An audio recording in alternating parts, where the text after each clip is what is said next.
안녕하세요. 여러분은 자연이 조금도 쉼이 없이 계속하여 변하는 것을 항상 느끼시지요? 크기, 모양, 색들에서 그리고 시간적으로 끊임이 없이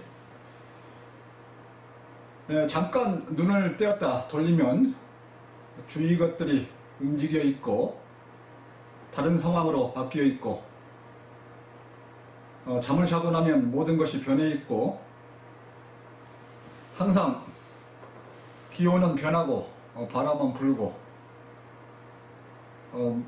물은 계속하여 흐르고 해도 달도 별도 움직이고 식물 동물의 생명들은 계속해서 크고 있거나 때론 죽거나 움직이고 있고, 이러한 변화의 원인은 물론 생명은 스스로 크고 움직이기도 합니다마는 물리적인 변화의 원인은 만유인력, 즉 공간의 에너지 밀도 차이에 따른 중력의 차이 때문이고, 아인슈타인은 이러한 물리적 공간의 변화를 시간과 함께 수식화해서 상대성 원리라는 것을 수식을 이용해서 풀어내는, 그래서 근대 물리학에서 가장 기본이 되고 있는 물리적 공간과 시간을 해석하는 그런 원리를 제시했습니다마는, 하여간 물리적 변화의 가장 기본은 에너지 밀도, 그 차이에 의한 중력의 차이, 그것이라고 말하고 있고요. 사람의 눈은 큰 차이만을 구분해 냅니다만 그 변화가 얼마나 빠른 속도로 얼마나 세밀하게, 즉 얼마나 그침이 없이 끊임이 없이 또는 얼마나 작은 크기로 변화가 일어날까 생각해 보신 적이 있으시나요? 궁금하지 않으신가요?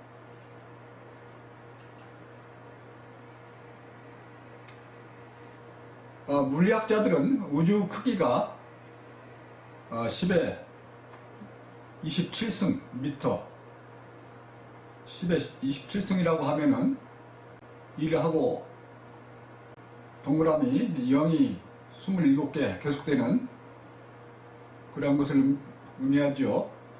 10의 27승 미터라고 하고, 은하계의 크기는 10의 21승 미터, 태양계의 크기는 10의 13승 미터, 태양 그 자체의 크기는 10의 9승 미터, 우리가 살고 있는 지구 크기는 지름이 12,500 정도 킬로미터 정도 된다고 말하고 있는데, 지구 크기는 10의 7승 미터, 사람의 크기는 1 내지 2미터, 박테리아의 크기는 10의 마이너스 5승 미터, 분자의 크기, 물질을 이루는 그 분자의 크기는 물론 차이가 많이 납니다만은 분자에 따라서 그냥 평균적으로 10의 마이너스 9승 미터라고 할 수 있고요. 원자의 크기는 10의 마이너스 13승 미터, 전자나 쿼크의 크기는 10의 마이너스 17승 미터, 10의 마이너스 17승이라고 하면은 0점, 소수점으로 나가서 0이 17개 계속되는 그러한 단위를 말하고요. 이러한 정도들의 크기라고 말하고 있지요. 이것을 표로 이렇게 만들어 봤는데요. 그렇다면 그 다음 전자나 쿼크 다음 그 다음은 없을까요? 무엇일까요? 전자나 쿼크보다 작은 것은 없을까요? 본래 원자라는 영어 단어 atom, A-T-O-M, atom은 물질의 가장 작은 단위를 뜻하는 것으로 더 이상의 작은 단위는 없다. 이것이야말로 물질을 이루는 가장 작은 단위이다 라고 해서 애톰이라는 그런 그리스어인가요? 그 뜻을 갖는 그 애톰, 원자라고 그렇게 이름을 붙였다고 하는데요. 그 뒤로 원자, 핵, 중성자, 양성자, 전자 이런 것들이 발견되고 지금은 전자까지 어느 정도 이해를 하는 그런 단계에 있지요. 그러나 전자 이하는 아직 말을 하지 못하고 있고 쿼크라고 하는 것은 전자 수준이라고, 즉 쿼크는 중성자나 양성자를 구성하는 더 세부적인 단위인데 전자와 같은 수준이라고 이렇게 말하고 있습니다.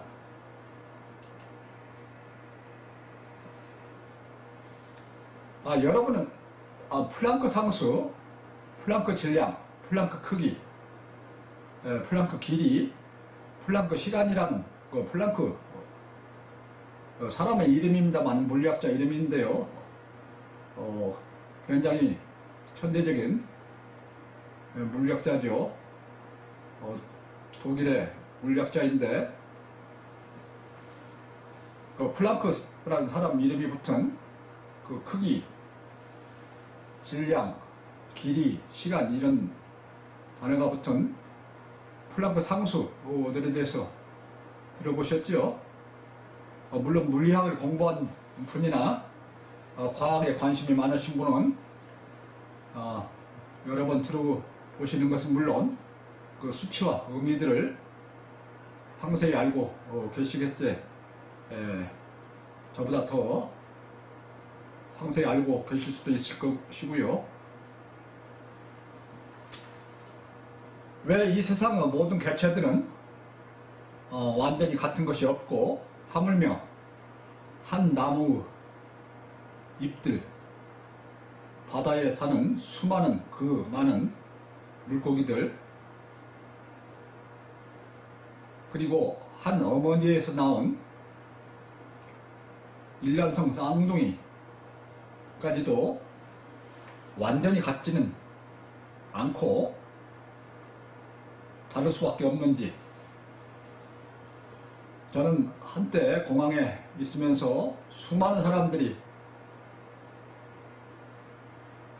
세계 곳곳에서 온 사람들이 지나가는 걸 보면서 정말 모든 사람들의 키와 얼굴 모습과 얼굴 색과 목소리와 걷는 모습과 이런 것들이 철저히 다르구나 하는 것을 느낀 적이 있는데요. 이보다 더 상세히 사람들을 보다 구체적으로 구분해내는 방법으로, 그래서 시큐리티, 안전, 정보보호 뭐 이런 데 사용되는 지문, 홍채, 유전자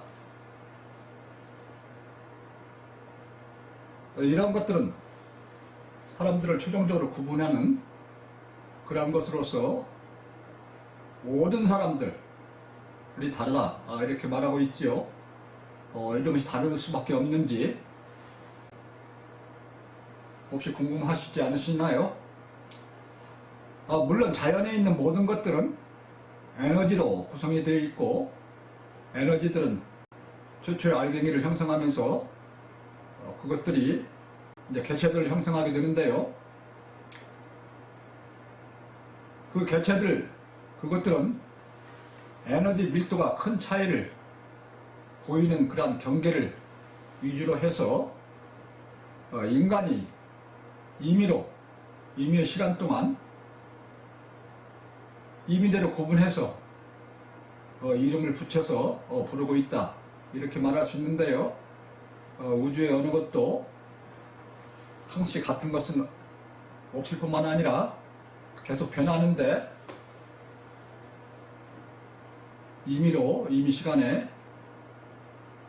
에너지 밀도 차이가 큰 그러한 경계를 구분을 해서 개체를 구분하는 것은 물론 인간의 마음대로 이름을 붙여서, 본래는 우주의 어느 것도 이름은 없죠. 그래서 임의로 구분해내는, 그리고 이름을 붙이는 그러한 일이 일어나고 있습니다만은, 우주 내는 전체가 하나로 열려서 서로 교류하면서 변해가고 있는데, 따라서 개체들을 구분하는 것은 매우 임시적이고 임의적이고, 그래서 그 변화는 개체들 사이의 만유인력, 즉 중력에 의해서 일어난다는 것, 그리고 크기, 모양, 색깔, 성질들, 이런 것들이 무척 다양한데 아주 같은 것은 없고, 유사하기는 하나 아주 정확한 그런 입장에서는 똑같이 일치하는 그런 것은 결코 없다. 그런데 왜 그런지, 왜 그렇게 자연이 다양하고 항시 변하는데 도대체 그 변하는 속도에는 어느 정도 세밀함이 있는지, 그러한 것에 대해서 말씀을 드리려 하는데요. 그 차이들은 최소로 공간적으로 그리고 시간적으로 거기에서 얼마가 차이가 나는지, 즉 자연은 공간적으로 그리고 시간적으로 얼마나 세밀하게 계속 변하고 있는지, 오늘은 그에 대해서 같이 생각하면서 제 이해를 설명해 드려보려 합니다.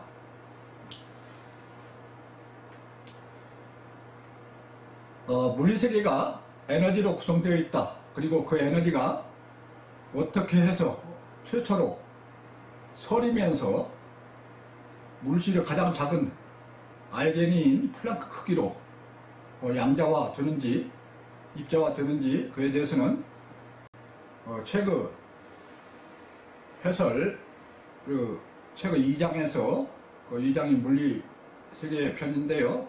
거기서 상세히 설명을 드린 바가 있고요. 그래서 오늘의 내용은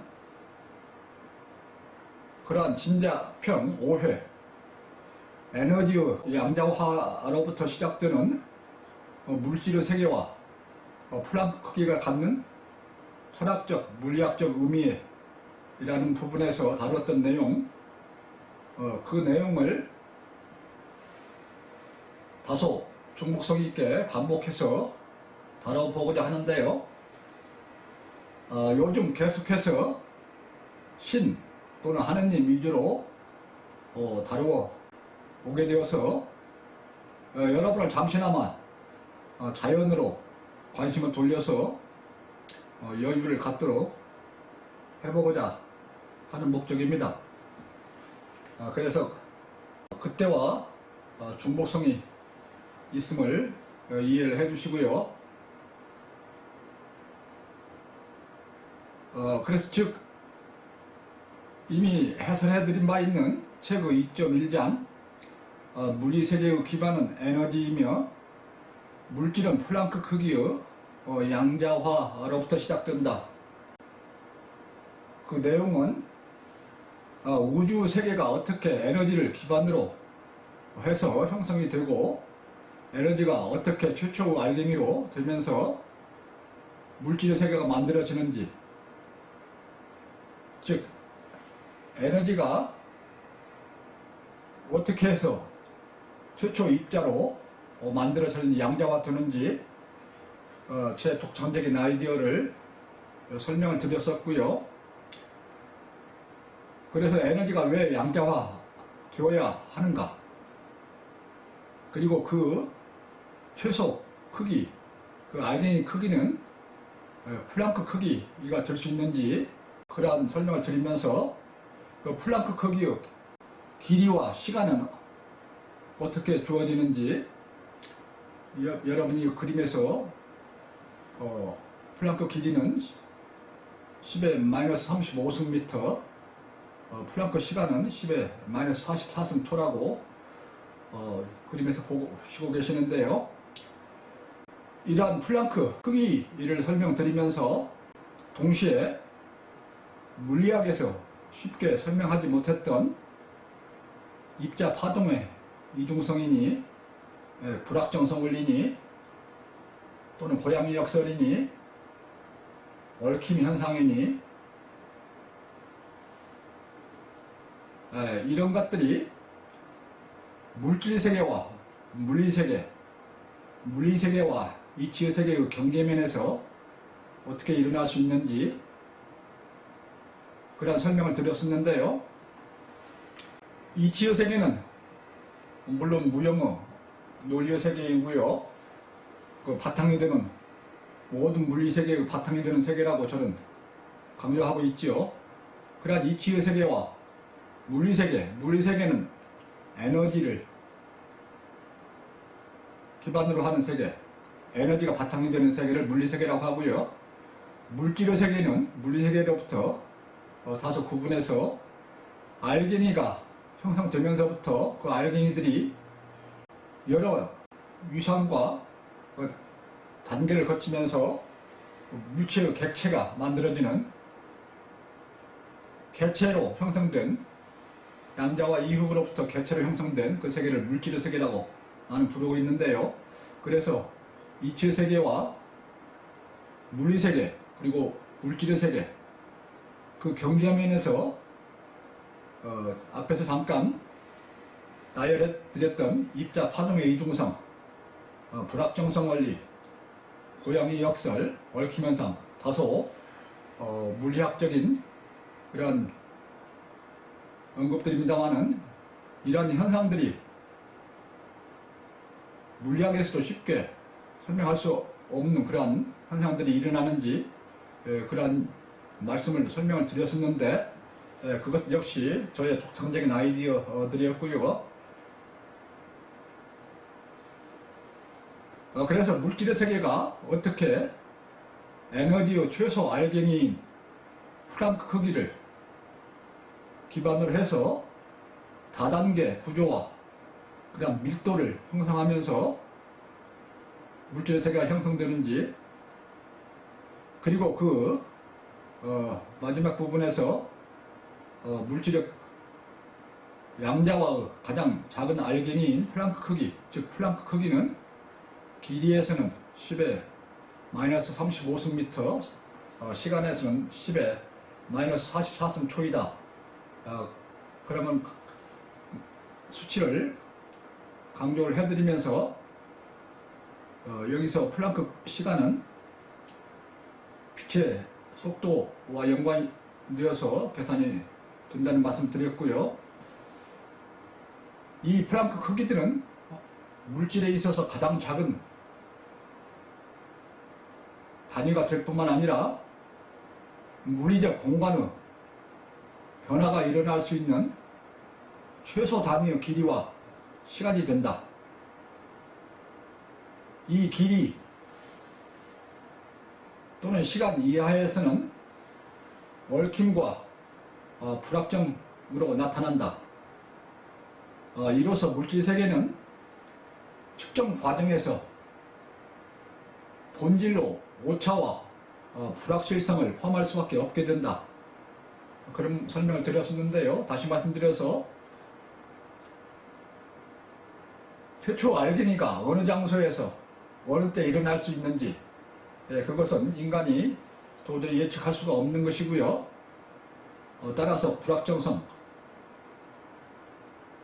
불확실성, 그리고 측정상에서 오차가 자연 스스로 갖는 그런 성질에 의해서 나타날 수밖에 없다. 이러한 오차는 인간의 측정 기술이나 인간의 능력상의 문제가 아니다. 그런 설명을 드렸었고요. 그래서 이러한 것들을 기본 내용으로 하면서 오늘은 그에 이어서 보다 현실적인 그런 말씀을 해보려 하는 것입니다. 그래서 그에 이어진 내용들 읽으면서 설명을 드리는데요. 먼저 플랑크 크기를 기본으로 한 물질의 세계, 이런 소재가 주어져 있는데 읽어보도록 하겠습니다. 이러한 가장 작은 알갱이들이 기본이 되어 수많은 단계를 거쳐 다양한 위상과 밀도의 구조로 형성되면 작은 소립자들을 거쳐 원자, 분자, 물질, 물체에 해당하는 생명체들이 오감을 통해서 느낄 수 있는 크기, 밀도, 강도, 온도, 색, 냄새 등과 같은 다양한 물리적 특징들을 나타내는 물질 세계를 이룬다. 이 검은 글씨로 해가지고 보여드린 그런 내용은 책의 내용을 그대로 번역한 것입니다. 한국말로. 그래서 인류는 그동안 오감, 특히 눈으로 쉽게 이해하고 확인할 수 있는 크기, 모양, 성질의 그러한 물체로부터 시작해서 물질을 이루는 분자, 원자, 전자 등 작은 크기로 그 순서대로 알아왔습니다. 즉 인간 수준의 크기, 그 물체로부터 분자, 원자, 전자 이 순서로 작은 크기에 대해서 이해를 해갔고요. 그래서 전자 크기는 다시 말씀드리면 10의 마이너스 17승미터 수준이라는 거. 그런데 물질의 최소 알갱이 크기, 플랑크 길이는 10의 마이너스 35승미터라고 말씀드렸죠.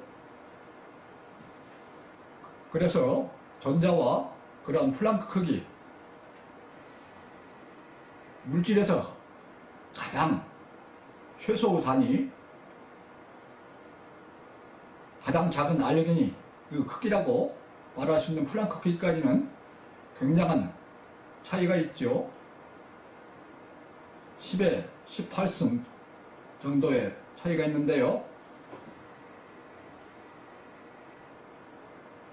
그래서 물질은 이러한 플랑크 크기의 최소 크기의 그 알갱이로부터 시작해서 다양한 위상과 밀도와 단계를 거치면서 그러한 플랑크 크기가 기본이 되어서 에너지 밀도를 이루면서 개체로서 구분이 되는, 그래서 인간이 오감으로 느낄 수 있는 크기, 밀도, 강도, 온도, 색, 냄새 이런 것들로 구분할 수 있는 그런 물리적 성질과 특징들이 나타난다. 그런 설명을 드렸고요. 그래서 인간이 알아온 물질의 크기는 이제 플랑크 크기로 보면 전자 크기는 그 중간 정도 수준, 10의 0승에서 전자 크기는 10의 마이너스 17승이고요. 플랑크 크기는 10의 마이너스 35승. 그런 미터 수준이니까 인간이 지금까지 이해해온 그러한 수준은 그 중간 수준에 이르고 있다. 저는 그렇게 설명을 드리고 있고요. 물질 세계에서는 이처럼 에너지가 진공상에서 양자적으로 서린 후 수많은 단계와 위상을 가지며 결합, 해감에 따라 만들어지는 물리적 특성들과 힘들에 의한 한정된 능동성 내에서의 인과 관계적 변화가 일어날 뿐이다. 물질은 에너지의 이러한 뭉침에 의해서 다양한 성질과 특성들이 나타날 뿐만 아니라 동시에 뭉치는 단위들 사이에 서로 끌어당기거나 밀어내는 힘들이 만들어지게 됩니다. 이 힘들에는 대표적으로 만유인력, 중력이 있고요. 그 외에 인간은 쉽게 느끼지는 못합니다만 전자기력 많이 활용되고 있지요. 전기력, 자기력 합쳐서 전자기력이라고 하는데요. 전자기력, 핵력, 원자, 핵을 이루고 있는 중성자와 양성자가 결합되어 있는 그러한 힘, 그 다음 양력, 소립자들을 잡고 있는 그런 힘, 그런 양력 등 물리학에서 말하는 물리세계의 네 가지 기본적인 힘들이 이러한 플랑크기의 최소 알게니의 다단계 결합을 통해서 나타나게 된다. 그런 설명이고요. 이 힘들은 마치 물리세계에서 다양한 변화와 법칙을 만들어내면서 마치 물리세계가 능동성이 있는 것처럼 느끼게 합니다. 즉 물리적인 힘들은 물질적인 또는 물리적인 그러한 특성에 의해서 나타난 고정된 그러한 성질들입니다. 그래서 자연이 변화하는데 기본이 되는데 자연이 능동성을 가지고 변해가는 것을 느끼지만 실질적으로는 그 성질 내에서 능동성이고 생명처럼 그러한 생명체들이 갖는 자유의지에 의해서 나타나는 그러한 자유의지는 생명체에서 나타나는 자유의지는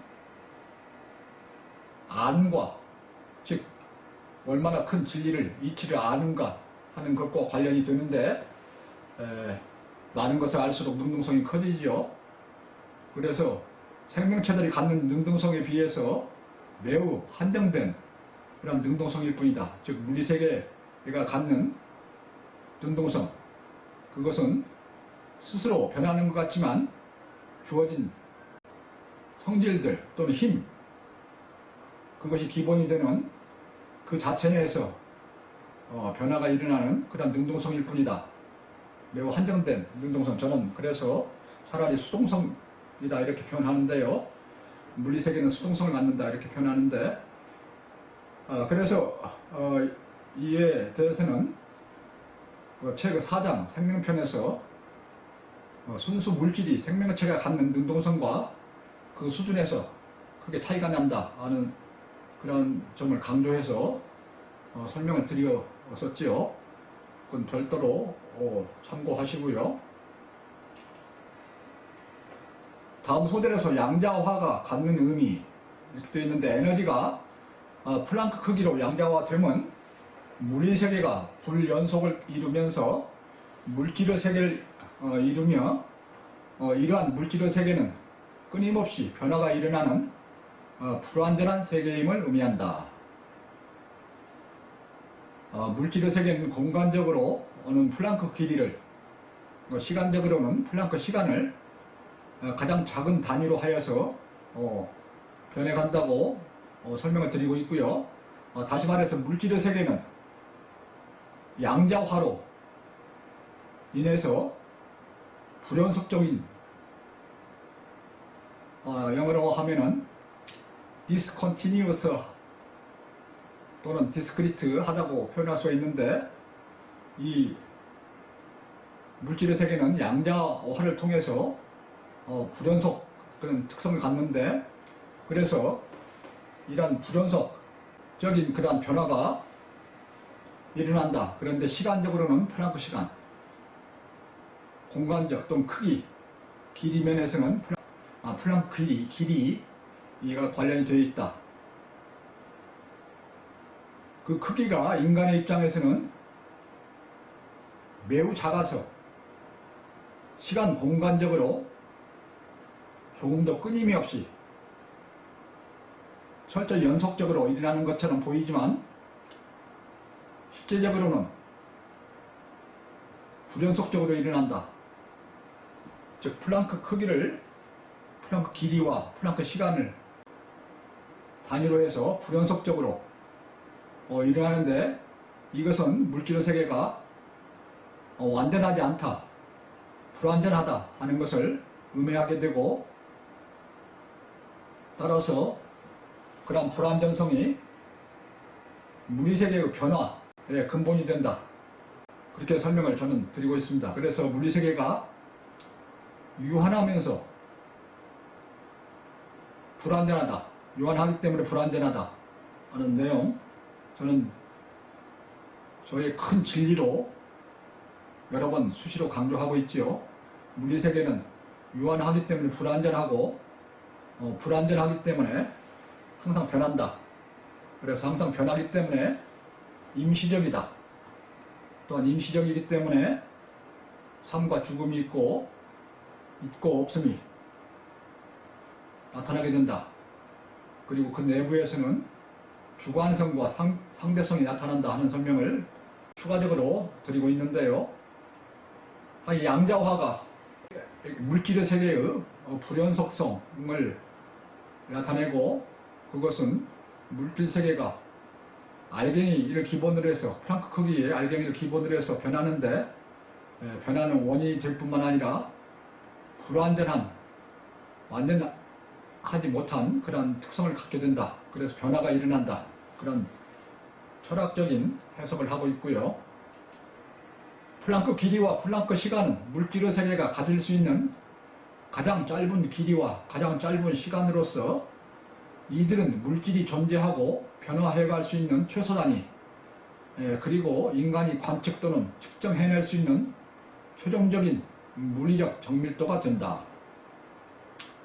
플랑크 길이와 시간은 공간과 시간적으로 개체들이 구분되고 변해갈 수 있는 최소의 단위가 된다.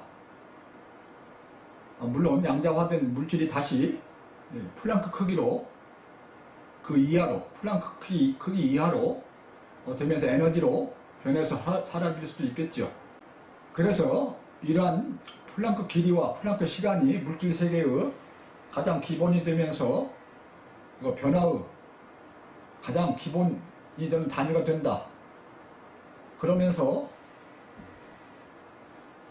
이 플랑크 크기로 양자화되는 위치와 시간, 그러한 것은 매우 불명확하면서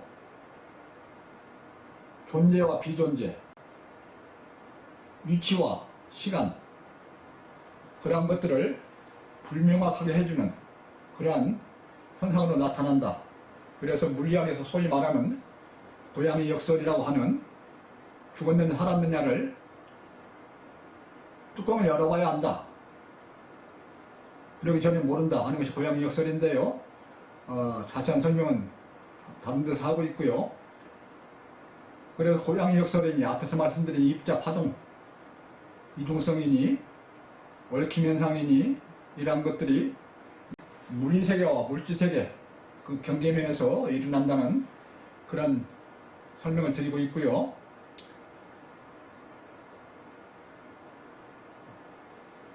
참고로 말씀드리면 빛은 정지 질량이 제로라고 하지요. 정지 질량 제로라고 하는 것은 순수 에너지라고 할 수 있습니다. 그래서 앞으로 아무리 측정 장치가 발달된다고 하여도 인간이 측정해낼 수 있는 물질의 가장 작은 길이와 시간은 플랑크 길이와 플랑크 시간으로 제한될 수밖에 없다. 이것은 물질 존재 자체가 갖는 그런 특성이다. 인간의 측정 기술의 한계라든가 과학의 한계 때문은 아니다. 그러한 내용이고요. 인간의 삶의 수준은 육체적 크기나 활동, 척도면에서 미터 수준이다. 이 크기는 척도면에서 우주 크기인 400억 광년에 해당하는 약 10의 27승미터와 가장 작은 알갱이의 크기인 플랑크 길이 10의 마이너스 35승미터 사이의 중상위 수준으로서 플랑크 길이는 인간의 관점에서 어마어마하게 작은 크기이며, 인간은 마치 흙을 기반으로 해서 모래, 자갈, 바위들로 이루어지는 육지에서 자갈 수준을 중심으로 해서 살아간다고 말할 수 있다. 사람들의 손바닥에는 헤아릴 수 없는 그런 많은 병균들이 살고 있는데 인간은 볼 수가 없지요. 인간은 삶은 그들의 삶에 그다지 영향을 받지도 않습니다. 그들은 그들대로 살아있고 인간은 인간대로 살아있죠. 그래서 살아있음의 의미나 정도, 수준이 다르고, 특히 삶의 스케일이 다르죠.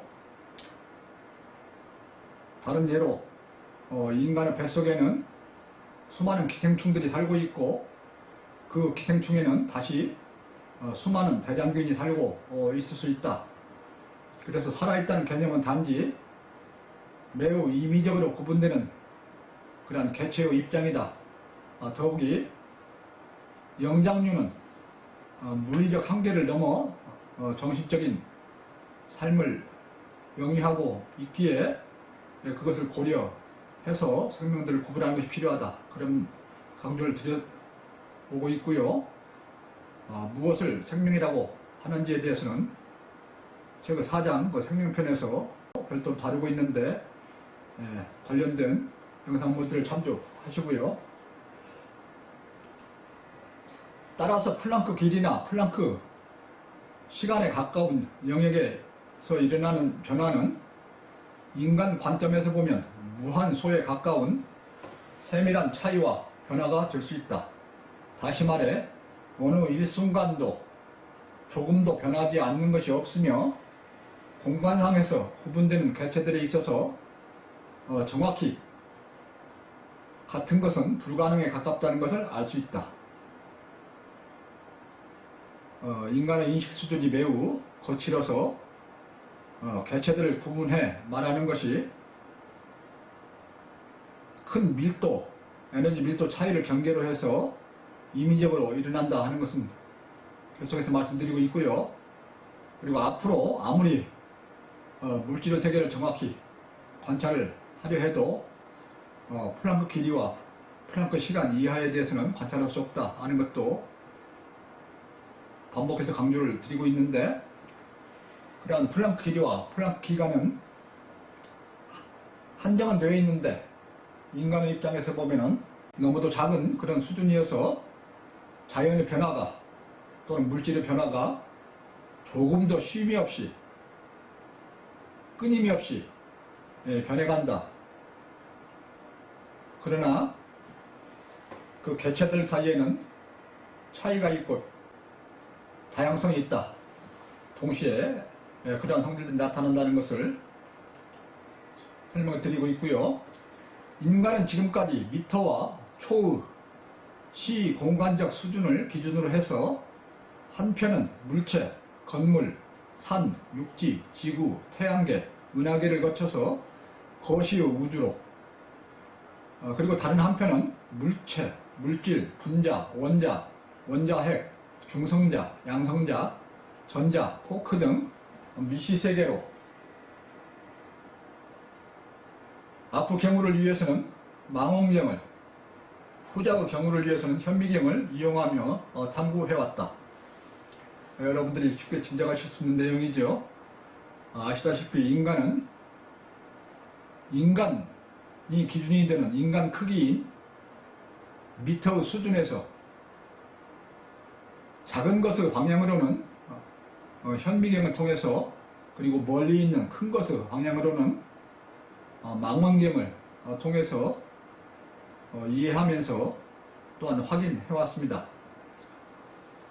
참고로 현재 현미경으로 볼 수 있는 그러한 수준은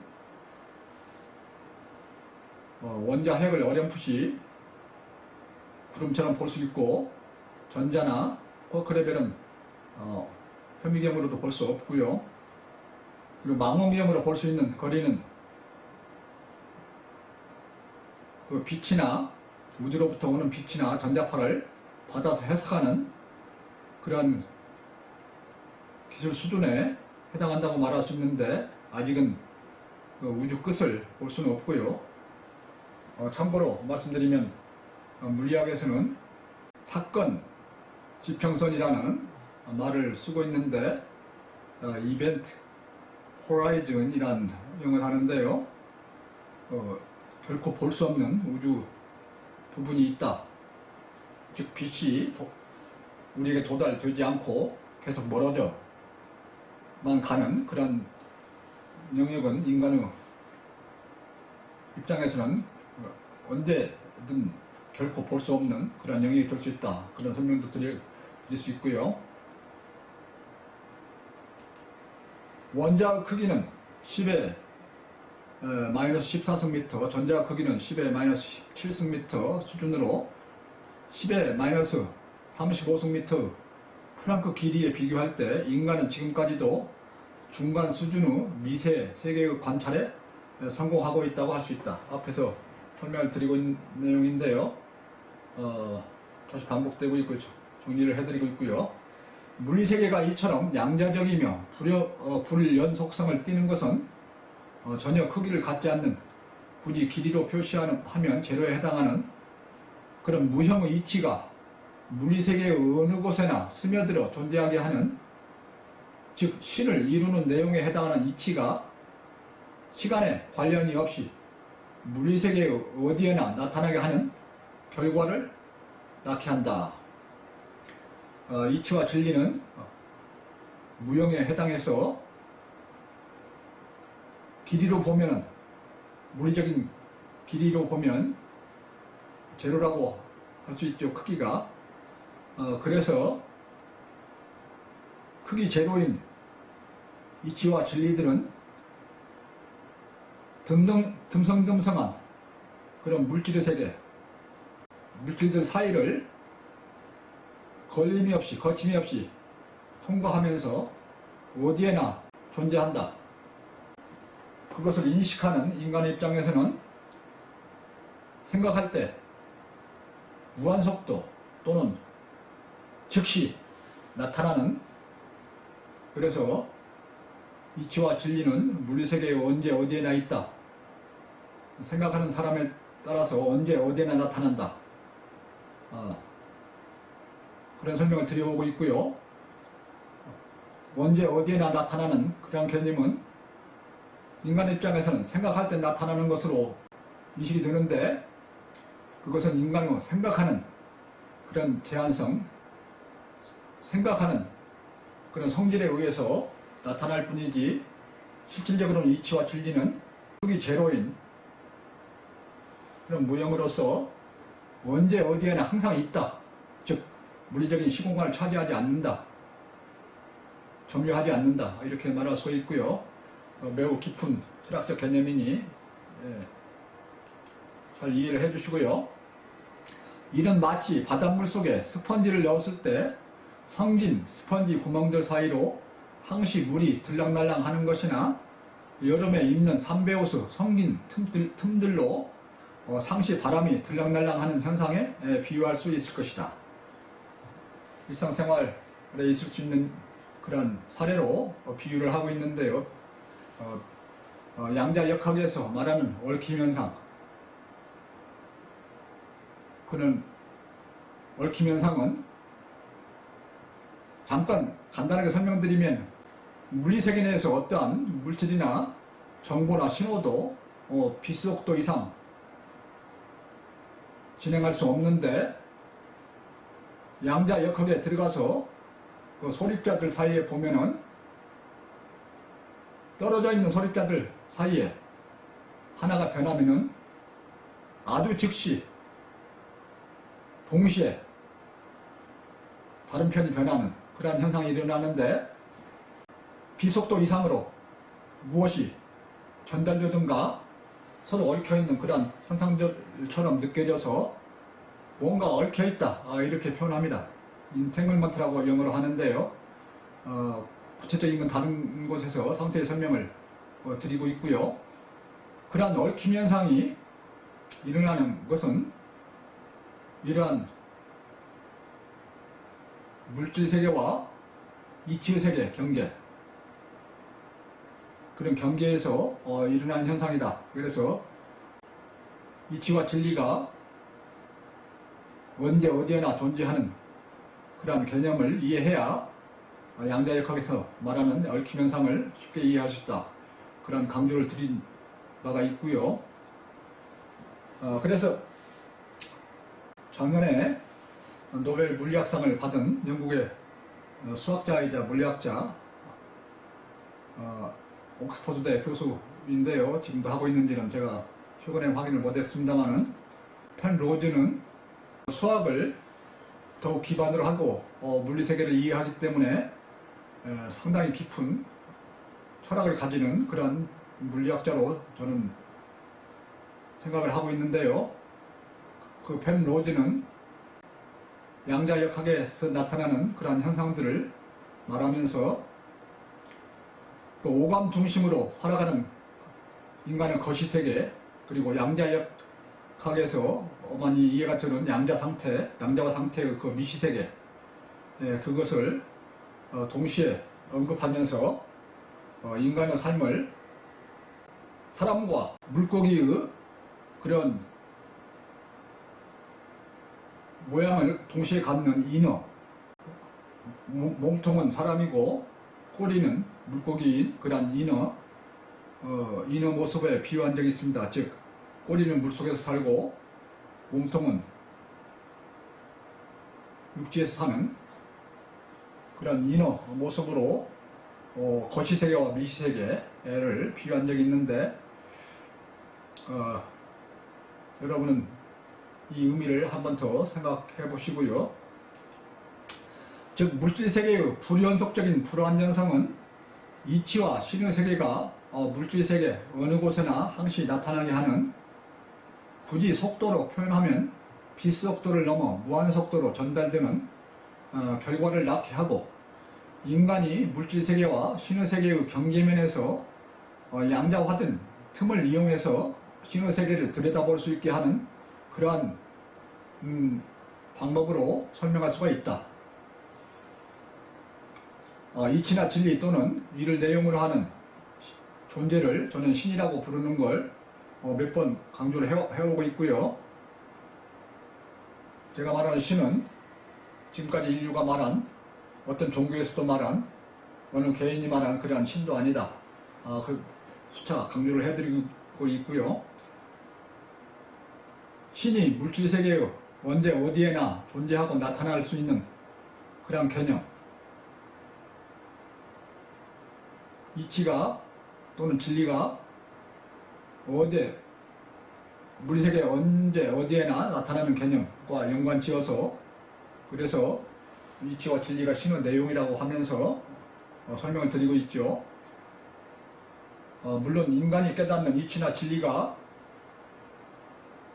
전체의 부분이듯이 물리세계에 나타나는 신, 그것은 전체 신의 단지 일부분이라고 말할 수 있지요. 그래서 저는 지금까지 인류가 자연들에 나타난 현상들을 보면서 수많은 자연신들을 만들어 왔다. 자연물의 각 개체 또는 각 현상들에 대해서 신의 이름을 붙여서 불러오면서 일부만이 이해하기 때문에 각자 다른 신으로 말해왔다. 그런 것이 자연에 대한 이해가 커지면서 사라져왔다. 그런 설명을 드리고 있지요. 그래서 신의 속성이 이치 또는 진리와 같은 점, 즉 이치나 진리가 결코 사라지지 않고 항상 옳게 생각하는 사람에게 물리세계의 언제 어디에서나 즉시 나타날 수 있는 그런 특성, 그런 것들을 연구시키면서 이치와 진리가 언제 어디에나 존재한다. 그런 이치와 진리는 신의 내용이다. 그래서 신도 자연에 숨어서 언제 어디나 나타나는, 그러나 그것은 인간 입장에서는 일부분인데 그런 이치와 진리가 신의 내용이 될 수 있고 신의 속성이 된다 하는 설명을 강조를 해드리고 있고요. 이 말은 소위 유비쿼터스라는 말 여러분 들어보셨죠? 그런 개념이라고 할 수 있습니다. 또한 플랑크 크기는 물리세계가 변할 수 있는 최소의 단위가 되어 인간이 개체를 구분하거나 시공간적 경계를 짓는 최소한의 크기에 해당하게 되며 인간이 물리세계를 측정할 수 있는 공간적 크기와 시간상 가장 작은 단위가 된다. 이것은 반복해서 정리해드리는 내용이지요. 이 크기 미만에서는 에너지와 물질 사이에서 일어나는 현상을 시공간적으로 해석하는데 위치와 시간이 불확실성으로 나타나게 되며 이러한 불확정성은 예측의 가능성을 확률적으로 표현할 수 있게 한다. 또한 플랑크 크기가 워낙 작기에 매우 큰 물질에 대해서 크기와 현상을 측정하는데 오차를 고려해 넣을 수밖에 없다. 앞의 경우는 최소 물질 또는 물질적인 개체 자체의 불확실성이요, 뒤의 경우는 인간의 측정상의 불완전성이다. 여러분, 물리학에서 하이젠베르그가 말한 그 불확정성 원리, 그 내용을 들어보셨지요? 즉 에너지가 어느 시점에 어느 곳에서 알갱이가 형성되는지, 알갱이가 만들어지는지, 그리고 그 알갱이가 정확히 어느 위치에 있다고 말할 수 있는지 하는 것은 확률로서만 표현이 가능하다. 저는 그렇게 해석하고 있고요. 더불어서 이는 물질의 각 개체들이 이미 오차를 가지고 구분되는 그러한 개념임을 뜻한다. 그래서 여러분의 몸도 조금도 쉼이 없이 에너지와 플랑크 크기의 양자 알갱이로서 그 주위와 교류하며 끊임없이 변하고 있다. 아주 정확히 말하면 당신의 몸의 존재가 어디까지이다 라고 정확히 말할 수 있는 그런 기준은 없어지게 된다. 그렇게 말씀드릴 수가 있습니다. 입자의 전달에 있어서 파동의 성격이 동시에 나타나는 현상도 이 크기를 통해 설명할 수 있다. 입자나 물체가 전달될 때 에너지 장이나 플랑크 크기와 같은 작은 수준의 소립자들을 진동시키며 앞으로 나아가기 때문에 파동이 일어날 수가 있다. 이는 마치 배가 지나가면 바닷물에, 그리고 비행기가 지나가면 공중에 파동이 일어나는 것과 같은 현상이다. 이것은 파동과 입자가 같이 존재한다는 그 파동, 입자, 이중성, 그거에 대한 설명인데요. 물리세계와 입자의 물질세계, 에너지의 물리세계와 입자의 물질세계, 그 경계면에서 이러한 입자, 파동, 이중성이 나타날 수 있다. 이것은 바다에 지나가는 배, 공기 속을 지나가는 비행기, 그 외부에서 발생하는 파, 배와 비행기는 입자에 해당되고요. 그 바로 주위에 형성되는 파는 파동에 해당되죠. 그런 것과 유사하게 비교하면서 설명할 수가 있다. 이런 내용이고요. 세상에 그토록 많은 사람의 얼굴이나 지문이 다르고 홍채가 다르고 유전자가 다른 것이나 지구상의 모든 돌, 나무, 동물, 생명체들을 포함해 우주상에 존재하는 모든 것들이 다르면서 그토록 다양한 존재와 변화를 만들어내는 것들은 플랑크 길이의 미세함 때문이다. 인간이 눈으로 구분해서 개체를 인식하는 것은 플랑크 크기의 수천조 배 그 이상의 매우 큰 그러한 차이일 뿐이지, 그렇지만 개체들은 실질적으로 최소 하나의 플랑크 크기로 구분이 되고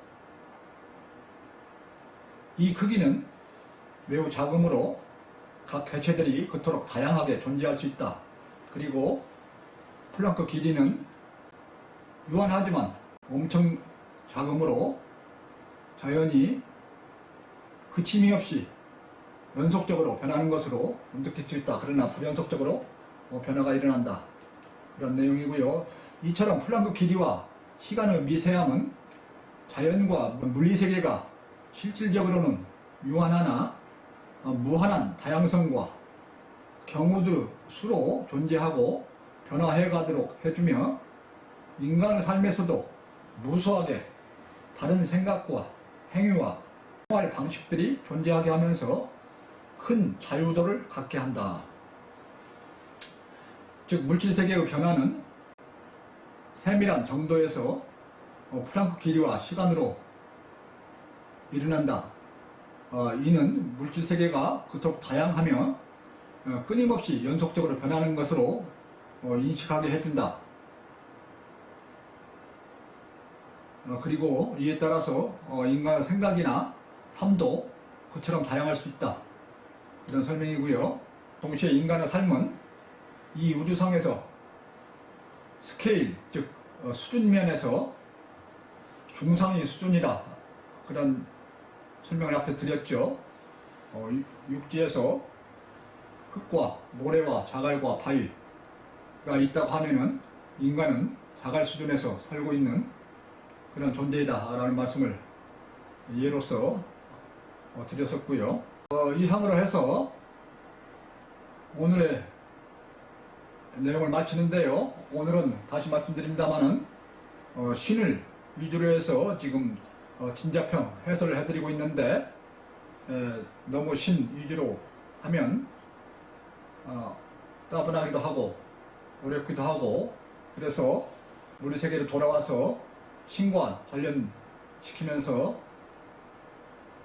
자연이 어떻게 해서 그토록 끊임이 없이 변화가 일어남, 그래서 물질의 세계에 그러한 다양성과 끊임없는 변화를 인간이 느끼는가, 그 세밀함 정도는 어느 정도인가, 그런 설명을 드렸습니다. 오늘 설명이 제 나름대로는 쉽게 설명을 드린다고 해봤습니다만은 역시 물리적인 그러한 용어들이 많이 있고 그래서 다소 어려우시는지 모르겠는데 많은 참조가 되시기 바라고요. 이상으로 마치도록 하겠습니다. 감사합니다.